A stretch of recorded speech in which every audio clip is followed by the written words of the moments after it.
Baik, Assalamualaikum warahmatullahi wabarakatuh. Selamat pagi, siang, malam. Salam sejahtera bagi kita semua. Shalom, Om Swastiastu, Namo Buddhaya, salam kebajikan.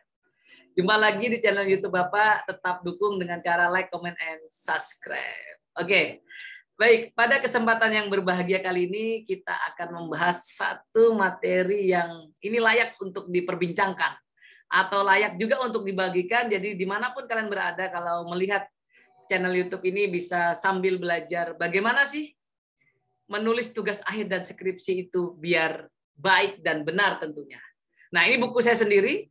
Saya Hani Subakti yang sudah menulis buku ini dan merancang buku ini. Nah, untuk kesempatan sore hari ini saya mencoba menjelaskan bagaimana sih menulis skripsi, ya.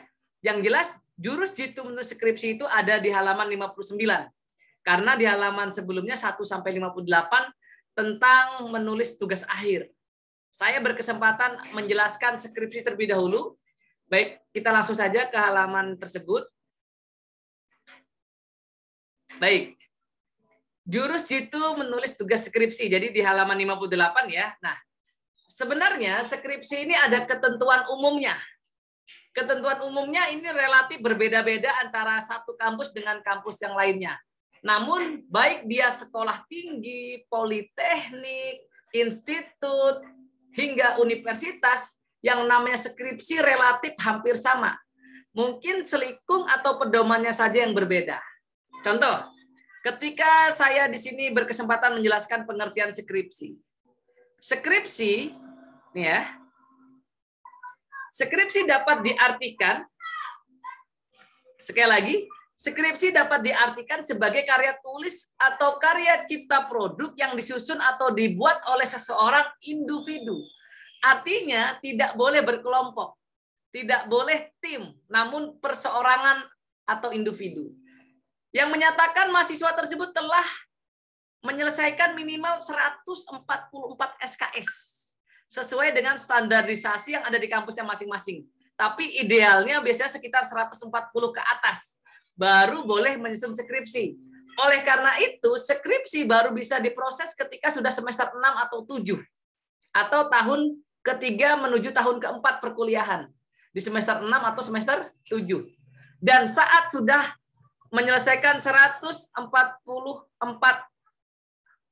SKS, sistem kredit semester. Apa sih tujuan skripsi? Tentunya kalian sudah pernah tergambarkan.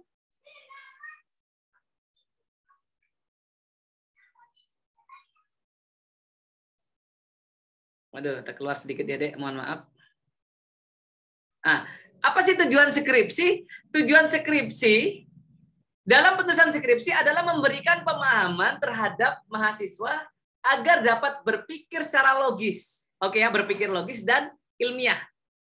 Kenapa ilmiah? Karena kita membahas permasalahan yang akan mendorong mahasiswa untuk berkemampuan menuangkan ide atau gagasan dalam bentuk karya cipta atau kreasi secara sistematis dan struktur. Kreasi di sini adalah bentuk skripsi cetaknya. Sistematis dan struktur sesuai dengan pedomannya. Dan buku yang Bapak bagikan tadi di awal itu bisa menjadikan pedoman. Nah, baik. Untuk isi dan materi. Nah, untuk isi dan materi, penulisan skripsi diarahkan agar memenuhi aspek-aspek di bawah ini. Relevan dengan program studi dan jurusan. Jelas. Apapun jurusan kalian. Mulai dari kesehatan, sosial politik, ekonomi, hukum, pendidikan, teknologi, informatika, farmasi, kedokteran, dan lain sebagainya. Harus sesuai program studinya apa, jurusannya apa. Itulah yang relevan dengan kalian. Mempunyai pokok permasalahan yang jelas, tidak bertele-tele, tidak mengada-ngada, tapi jelas. Dan ingat, skripsi harus dibatasi.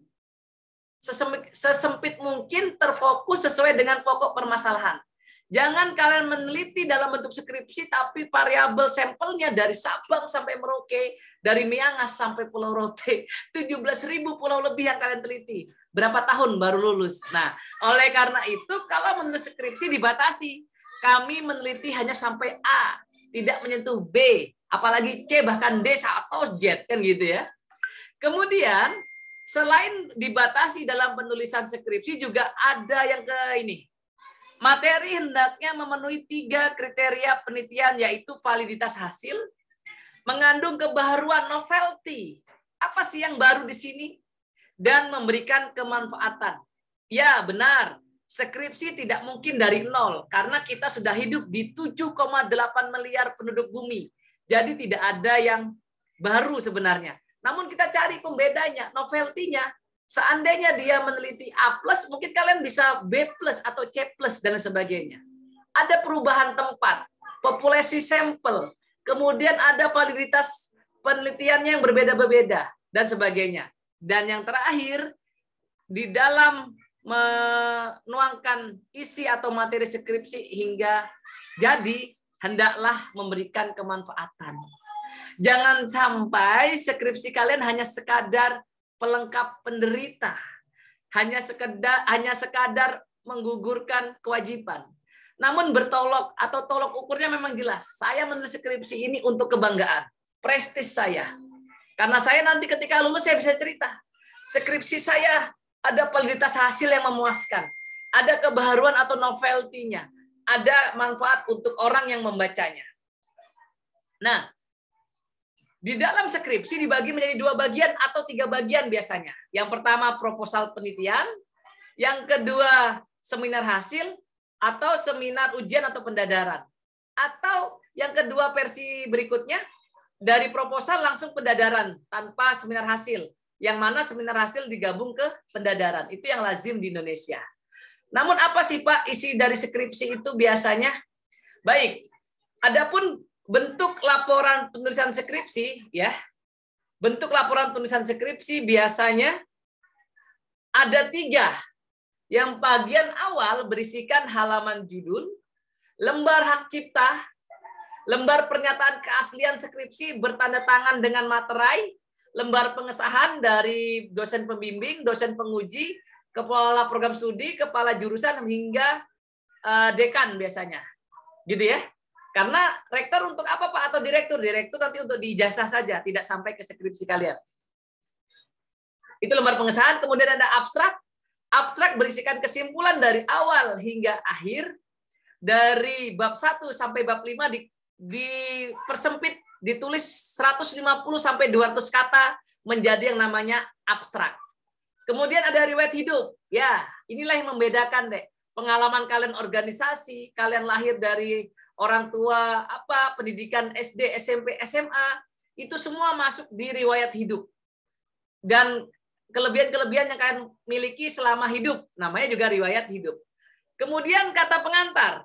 Untuk kata pengantar, diusahakan kata pengantar adalah memberikan sumbangsih atau ucapan-ucapan terima kasih mulai dari rektor atau direktur atau pimpinan, kemudian dekan, kemudian kepala jurusan, kepala program studi, Bapak Ibu dosen pembimbing, Bapak Ibu dosen penguji, tempat penelitian, orang yang kalian ambil sampel populasinya, semuanya masuk di kata pengantar.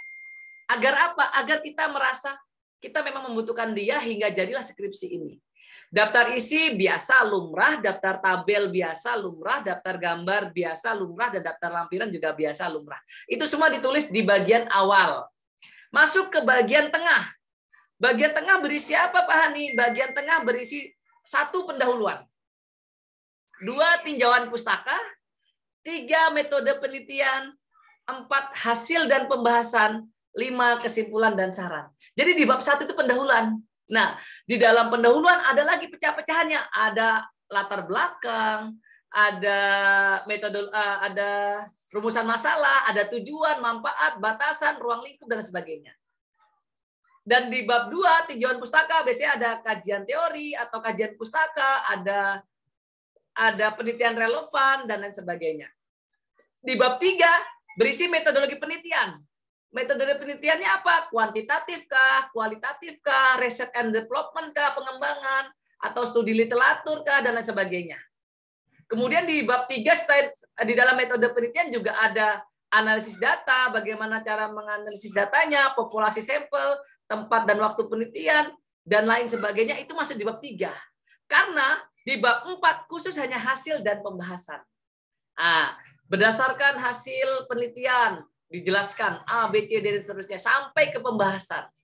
Dan terakhir di bab 5 kesimpulan dan saran. Nah, bagian tengah ini berurutan deh antara bab 1 pendahuluan, bab 2 tinjauan pustaka, bab 3 metodologi penelitian, bab 4 hasil dan pembahasan hingga bab 5 kesimpulan dan saran.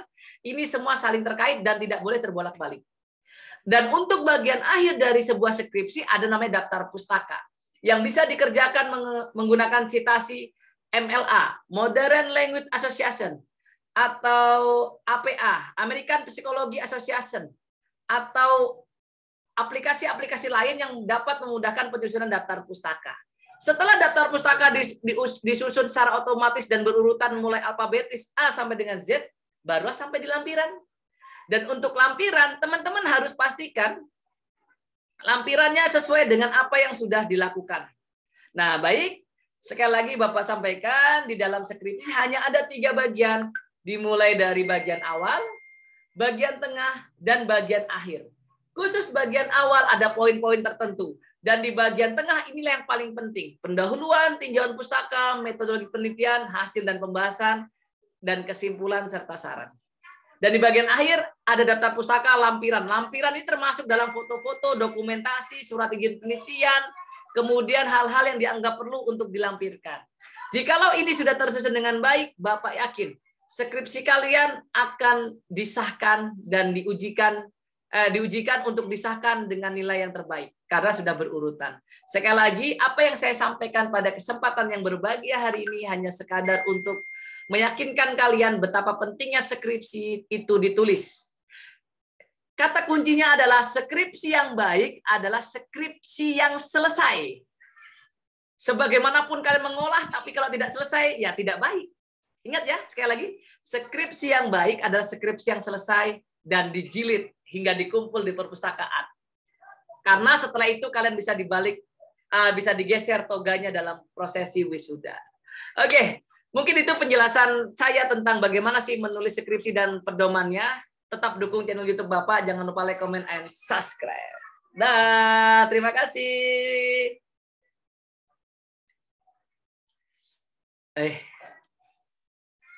Sama-sama.